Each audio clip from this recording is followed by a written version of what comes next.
Malam di kawasan perindustrian terpencil di Klang itu sunyi, terlalu sunyi untuk sebuah tempat yang sepatutnya sibuk dengan lori kontena. Jam di dinding pondok pengawal menunjukkan tepat pukul 3 pagi apabila Azlan memulakan shift malam pertamanya. Dia masih muda, namun desakan hutang dan keperluan keluarga memaksanya mengambil kerja di kilang lama yang sudah separuh ditinggalkan ini. Apa yang bermain di pikirannya ketika itu hanyalah amaran ringkas daripada pengawal senior yang digantinya petang tadi. Lelaki tua itu tidak memberi nasihat tentang penceroboh atau pencuri tembaga. Sebaliknya, dia merenung tajam ke dalam mata Azlan dan memberi satu amaran keramat.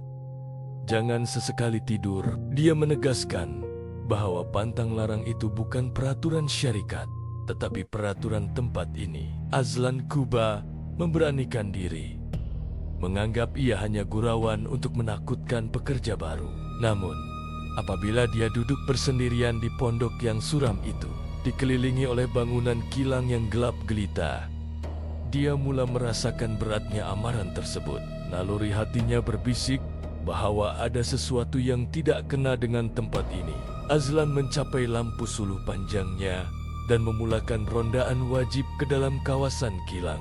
Dia tidak menyadari bahwa sebaik saja dia melangkah keluar dari zon selamat pondok pengawal. Sepasang mata dari kegelapan di dalam kilang sedang memerhatikannya. Suasana di dalam blok mesin lama itu menyambut kedatangannya dengan bau besi berkarat dan minyak jentera yang sudah bertahun tidak terusik. Udara di situ terasa berat dan lembab, seolah-olah terperangkap sejak kilang itu ditutup operasinya. Bunyi tapak kasut bat Azlan bergema kuat setiap kali ia menghentak lantai simen yang luas dan kosong itu.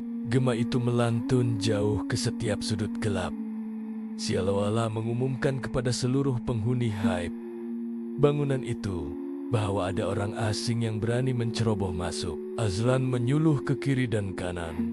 Cahaya lampu suluhnya menari-nari di atas permukaan mesin-mesin. Gergasi yang kaku seperti raksasa tidur. Apabila dia tiba di bahagian pemprosesan, langkahnya terhenti. Serta-merta, pintu besi berat yang memisahkan bahagian itu dengan gudang utama didapati terbuka sedikit, meninggalkan celah gelap yang menakutkan. Azlan pasti pintu itu sepatutnya berkunci rapat mengikut prosedur serahan tugas. Dengan jantung yang mula berdegup kencang, dia menghampiri pintu itu untuk memeriksa. Apa yang ditemuinya membuatkan darahnya berderau. Mangga kunci itu tidak dipecahkan atau dipotong dari luar. Sebaliknya, ia tergantung elok pada selak pintu, jelas menunjukkan bahwa ia telah dibuka dari sebelah dalam. Mustahil ada orang di dalam kerana bangunan ini dikunci dari luar sejak petang tadi. Tiba-tiba, bunyi aneh memecahkan kesunyian malam. Bunyi itu tajam dan ngilu, seperti besi berat yang diseret perlahan-lahan di atas lantai simen. Ia datang dari arah tingkat atas, tepat di platform tinjau yang berkarat di atas kepala Azlan. Dia kaku, bunyi itu berhenti, kemudian bersambung semula, kali ini lebih kuat dan lebih dekat. Reaksi fisikal Azlan mendahului pemikirannya. Bulu roma di seluruh tubuhnya meremang secara mendadak tanpa sebab logik. Satu tanda amaran purba bahwa bahaya sedang menghampiri. Dia coba menyedapkan hati, memujuk dirinya bahwa itu hanyalah bunyi tikus besar atau angin yang menolak zinc bumbung yang longgar. Namun, jauh di sudut hati, dia tahu bunyi seretan itu terlalu berat untuk seekor tikus. Gangguan itu semakin menjadi-jadi apabila lampu suluh di tangannya mula berkelip-kelip. Cahaya yang tadi terang kini menjadi malap, seolah-olah tenaganya sedang disedut oleh kehadiran entiti lain. Azlan menapok-nepok lampu suluhnya dengan cemas. Dalam kerlipan cahaya yang tidak stabil itu, dia ternampak satu kelibat hitam melintas laju di hujung pandangan matanya. Bayang itu terlalu besar, tinggi, dan pantas untuk seekor hayuan liar. Ia bergerak menyelinap di balik mesin-mesin besar tanpa sebarang bunyi tapak kaki. Serentak dengan kemunculan kelibat itu, bau minyak mesin yang kuat tadi hilang, serta-merta ia digantikan dengan satu bau yang sangat busuk dan meloyakan. Bau hanyir yang tajam, persis bau darah ikan lama atau bangkai yang baru dilapah, menusuk hidung Azlan secara tiba-tiba. Bau itu begitu pekat sehingga tekaknya terasa loya. Azlan tahu perubahan bau yang drastik itu bukan petanda baik. Rasa terancam kini mencengkam jiwanya, memberitahu bahwa dia perlu keluar dari situ segera. Dia mempercepatkan langkah rondaannya. Kakinya melangkah laju meninggalkan sudut gelap itu, tidak berani menoleh ke belakang untuk memastikan apa yang sedang mengikutinya. Azlan Kuba kembali ke pos pengawal. Namun apabila dia Kuba melangkah keluar dari zon bahaya itu, dia menyadari bahwa jalan keluarnya telah dihalang oleh sesuatu yang tidak masuk akal. Pintu besi berat yang memisahkan koridor utama dengan jalan keluar tiba-tiba tertutup sendiri dengan dentuaman yang memekakan telinga. Bunyi itu bergema ke seluruh ruang gudang, mematikan segala harapan untuk keluar dengan tenang. Dia terpaku di situ. Jantungnya bagaikan mahu pecah melanggar rusuk. Bunyi heretan besi yang didengarinya tadi kini semakin hampir. Namun kali ini ia disertai dengan bunyi nafas yang berat dan kasar. Bunyi itu datang dari arah kegelapan di belakangnya. Seolah-olah ada paru-paru gergasi yang basah dan berlendir sedang bernafas dengan sukar. Azlan menyadari dia tidak bersendirian, dan entiti itu sedang bermain psikologi dengannya, menikmati setiap detik ketakutannya. Dalam samar cahaya lampu kecemasan yang malap dan berdebu, dia ternampak satu susuk tubuh yang menjulang tinggi, berdiri di antara mesin-mesin besar di hujung gudang. Susuk itu kurus melidi, tingginya mencecah siling gudang yang berkarat. Satu ciri fisikal yang sering dikaitkan dalam cerita orang Tui tua dengan hantu galah atau penunggu kawasan lama. Ia tidak bergerak, hanya berdiri kaku memerhatikan Azlan dengan kehadiran yang menyesakkan dada. Seolah-olah ia adalah sebahagian daripada struktur bangunan itu sendiri.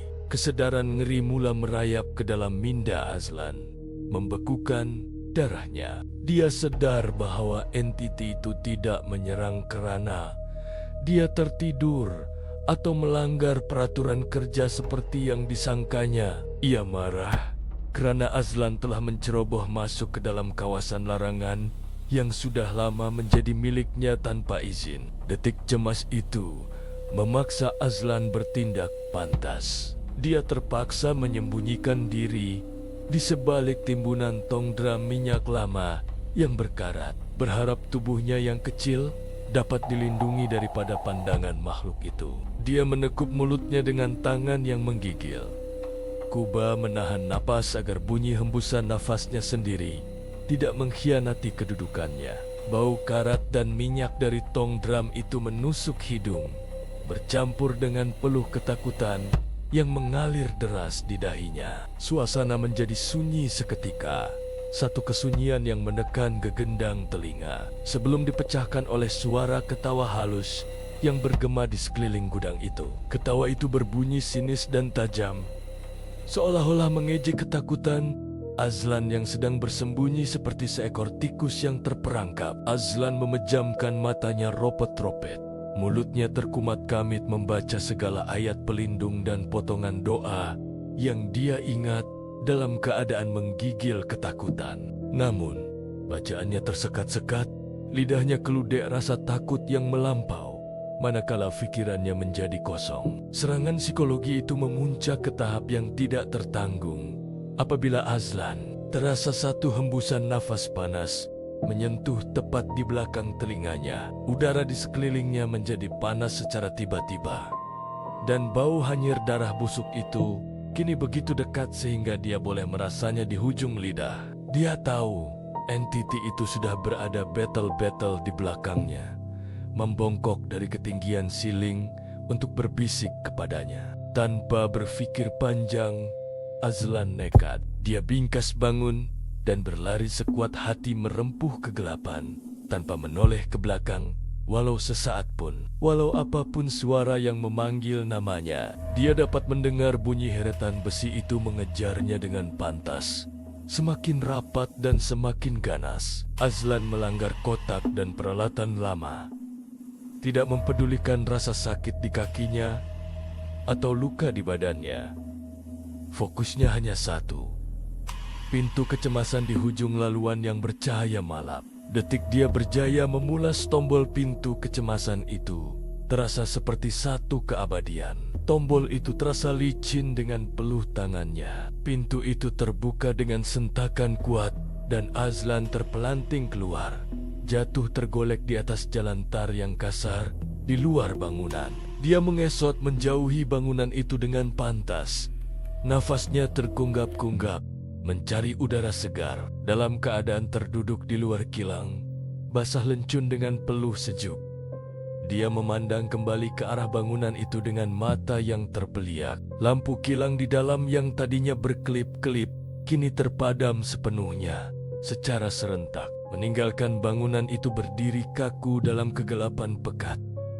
Seolah-olah tiada apa yang berlaku di dalamnya. Keesokan paginya, apabila matahari mula terbit menyinari kawasan perindustrian itu, penyelia shift pagi menemui Azlan dalam keadaan yang sangat membimbangkan. Dia ditemui duduk memeluk lutut di luar pos pengawal.